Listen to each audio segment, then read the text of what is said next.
Olá, alunos! Meu nome é Marcelo e hoje falaremos sobre os exercícios em relação às aulas de movimentos da Terra. Para essa aula, temos 4 exercícios, certo? E eles abordarão justamente a questão de gravitação e matérias de aulas anteriores que a gente já viu também. Então, vamos lá. Vamos para o primeiro exercício.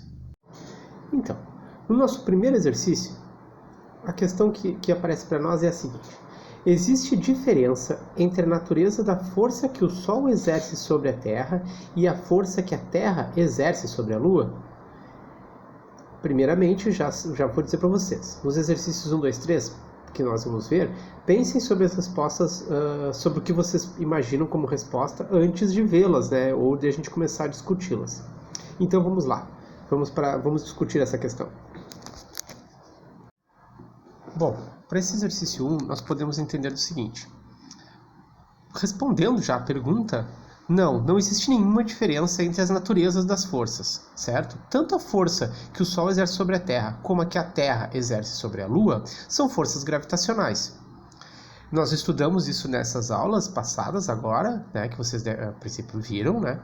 E também a relação que se faz entre uma força exercida sobre um objeto, um sobre o outro, é a mesma do objeto sobre este um, que é o que nós vimos na aula 3, né, com as leis de Newton de ação e reação. Então, para ilustrarmos isso, colocamos aqui duas figuras, né, um Sol e uma Terra, certo?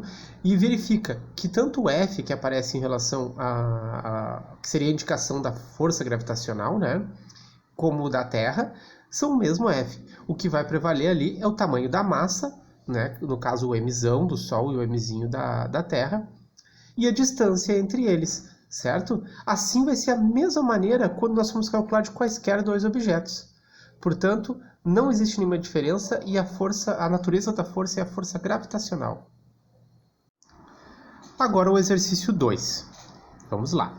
Desenhe a Terra e a Lua e mostre o ponto de aplicação da força da Terra sobre a Lua e o ponto de aplicação da força da Lua sobre a Terra.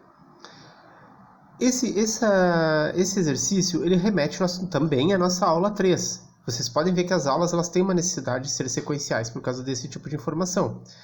Logo, é fundamental ter compreendido a aula 3. Então vamos lá. Considerando o que nós falamos agora, vamos para a resolução desse exercício. Bom, para o exercício 2, né, o que a gente pode considerar? Primeiro, foi feita uma representação, conforme a ilustração do slide, onde aparece um objeto menor e um maior. Vamos considerar nesse caso a Terra e a Lua. A Lua sendo menor, né, para tentar chegar um pouco mais perto de uma ideia realista. Embora, novamente, totalmente fora de escala. Imaginemos o seguinte, verifica que todo esse traçado dessa linha onde representa a força da atração gravitacional, a força gravitacional, ela parte do centro dos dois objetos. Isso nós estudamos também já, e a ideia é de que para fazer um cálculo, o ponto de aplicação utilizado seria o centro de gravidade desse objeto, certo? Por isso para poder atingir um resultado teórico principalmente, deve se basear nisso. Pois a mesma força que a Terra atrai a Lua atrai a Terra, certo? Conforme nós tínhamos visto também no exercício anterior. E mesmo as massas tendo uma diferença grande entre os dois objetos, mas tendo essa relação de força gravitacional, é importante visualizar que as atrações por esses pontos de aplicação, no caso da Terra e da Lua, elas acontecem com a orientação direta entre eles, exatamente conforme a ilustração. E, naturalmente, como já falamos antes também, essas forças, elas possuem em módulo, elas vão possuir a mesma intensidade. Mas cada um dos corpos, imaginando isso de uma maneira mais realista, vai ter uma maneira de sentir isso diferente, certo? Pela diferença do tamanho da quantidade de massa.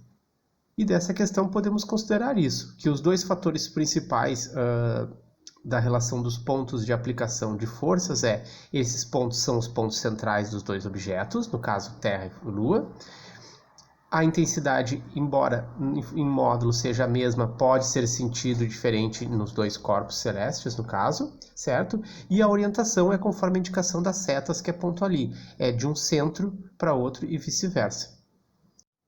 Agora o exercício 3. Vamos pensar. Uma cápsula espacial em órbita está sempre caindo sobre a Terra, mas nunca atinge a superfície.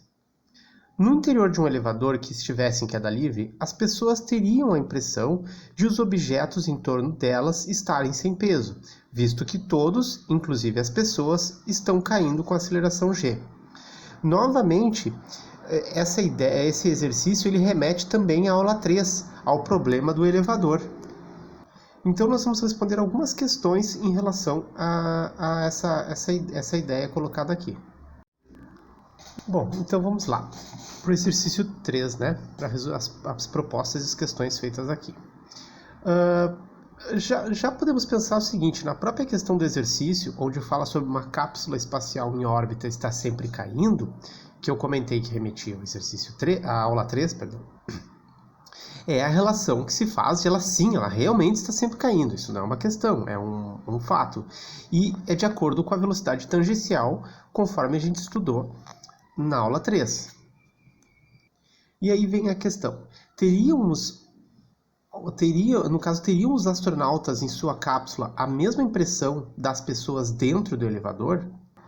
Só recapitulando, então, para que nós estamos utilizando essa ideia, lembrem que se por acaso seria mais ou menos como colocar uma balança, né, para fazer essa pesagem dos corpos, e mesmo ela dando o valor 0 em relação ao fato de estar caindo, né, ela acompanhando o corpo, vai existir uma massa, certo? Eles podem aparentar estar sem peso, mas vai existir uma massa ali.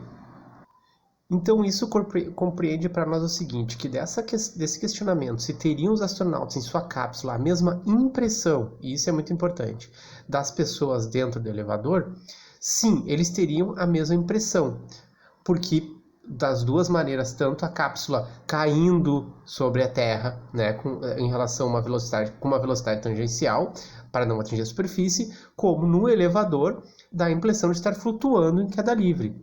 Então, para essa questão, sim, em ambos os casos, né, eles estariam flutuando em queda livre. Então, agora a letra B. A Terra exerce peso sobre os astronautas e sobre os objetos que os rodeiam? Bom, a resposta dessa aqui é sim. Veja, todas as questões que nós trabalhamos ainda estão presentes nessa cápsula, certo? Os objetos estão ali, eles possuem massa, possuem campo gravitacional. Só o que nós não temos ali naquele caso é uma força normal exercida adversa em relação à posição onde os astronautas estão ou os objetos. Então, embora se fôssemos medir com a balança não seria efetivo, ainda existe o peso ali. Só que o peso, como é um cálculo, ele vai se basear onde tu conseguires apoiar ele contra essa força da superfície que estiver, que seja normal. Além do mais, a proximidade desses astronautas orbitando a Terra faz com que confirme a ideia de existir um peso sobre eles também, certo? Agora a questão C. É possível um objeto estar em órbita em torno de um planeta que não exerça sobre ele uma força-peso? Bom, essa questão ela já se torna até um pouco mais óbvia em relação às anteriores, né, que nós respondemos. Veja, para existir órbita, é necessário haver uma força-peso. Se esse objeto está orbitando em torno de um planeta, é fato que existe uma força-peso, certo? Então, não é possível um objeto estar em órbita em torno de um planeta que não exerça sobre ele uma força-peso. Só para a gente trazer um tema que é importante e aparece nessa ilustração, que eu coloquei por gosto aqui, é a questão do lixo espacial. O lixo espacial é qualquer objeto que fique orbitando a Terra que não tenha mais utilidade, como satélites ativados, fragmento de foguetes, e isso existe uma quantidade muito grande. Segundo a NASA, desde 1957, com o lançamento da Sputnik, né, pela União Soviética, cerca de 4 mil satélites foram lançados em órbitas do nosso planeta, desde a época, no caso, né? Muitos deles já estão desativados, e esses objetos ficam orbitando pelo espaço a uma velocidade aproximada, digamos assim, de 36 mil quilômetros por hora. Aproximadamente 200 caem todo ano. Só que quanto maior a altitude de um lixo espacial, mais tempo ele permanecerá em órbita. Por exemplo, destroços que estão numa altitude em torno de 600 km levam anos para entrar na atmosfera da Terra, enquanto que numa elevação de 1000 km demoram séculos. O que acontece? O lixo espacial representa mais perigos para satélites ativos e naves espaciais tripuladas no espaço, e futuras viagens também, do que necessariamente os habitantes da Terra, né? Porque quando entrar em contato com a atmosfera, grande parte dos destroços é queimada e destruída. O que se consegue atravessar essa barreira geralmente cai nos oceanos, já que eles representam 75% do volume do planeta. A tecnologia ainda não produziu nada, nenhum equipamento capaz de recolher esse lixo, sabe? Ou não teve interesse, não vamos entrar no mérito, né? Mas a única solução plausível até o momento seria direcionar os satélites para as chamadas órbitas cemitérios, o que seria basicamente programar o satélite para seguir uma rota orbital distante da Terra, assim que seu tempo útil se esgotasse. Isso, embora seja uma medida alternativa, ela pode ser muito importante, porque o volume de lançamentos cada vez aumenta mais, sabe? Embora existe empresa interessada em reutilizar, muitas vezes essa reutilização ela não é baseada, ela pode vir até dita como uma sustentabilidade, né? Mas ela é baseada em questão econômica, de poder reaproveitar as naves e os satélites e coisas do gênero. Agora vamos para o exercício 4. Sendo G a constante gravitacional 6,67 vezes 10 na menos 11 de Newton por metro quadrado sobre quilograma ao quadrado. O raio da Terra igual a 6,4 vezes 10 na 6 metros. E a massa da Terra igual a 6 vezes 10 na 24 quilos. Calcule a aceleração da gravidade na superfície da Terra, usando a equação da aceleração gravitacional, que é igual a Gzinho, que representa a aceleração gravitacional, G, que é a constante gravitacional, vezes a massa sobre o raio ao quadrado. Essa determinação que eu coloquei aqui ela é bem ampla e ela serve para utilizar a nossa fórmula padrão, né, conforme vocês viram nas aulas. Então vamos lá, vamos resolver. Eu fiz de maneira bem passo a passo para ficar mais claro e vocês também entenderem como operar as unidades e os valores, evidentemente. Eu vou fazer da maneira com que eu vejo ficando mais claro o exercício, certo? Primeiro nós vamos utilizar, como é para utilizar a fórmula, né, onde a atração gravitacional Gzinho, tá? O Gzinho é igual a G grande, que é a constante gravitacional, vezes a massa sobre o raio ao quadrado, certo? Então, Gzinho, que é o que nós queremos encontrar, G grande, 6,67 vezes 10 na menos 11 Newton vezes metro quadrado sobre quilograma quadrado. Tudo isso vezes a massa da Terra, né? 6 vezes 10 na 24 quilos. Tudo isso dividido pelo raio da Terra, 6,4 vezes 10 na 6, elevado a 6, metros quadrados, elevado tudo isso ao quadrado, certo? Como que nós vamos fazer isso aqui? Bom, nós vamos fazer primeiro as operações em cima e embaixo simultaneamente, e depois nós vamos dividir, tá? É a maneira com que eu achei mais clara. Então, vamos lá. Multiplicando 6,67 vezes 10 na menos 11 vezes 6 vezes 10 na 24, nós obtemos 4,002 vezes 10 na menos 14, certo? O que acontece? Nós temos também as unidades para trabalhar. As unidades, nós vamos ter ali o quê? Newton vezes metro ao quadrado sobre quilograma ao quadrado. Só que do lado nós temos quilograma ao quadrado. Nós podemos simplificar esse quilograma que está em cima, conforme vocês veem, pelo quilograma de baixo, certo? Isso vai nos deixar apenas com o 1 quilograma, no caso, o quilograma elevado a 1, embaixo, certo? Por isso ficou ali na nossa Nosso resultado, 4,002 vezes 10 a menos 14, Newton metro quadrado sobre quilograma.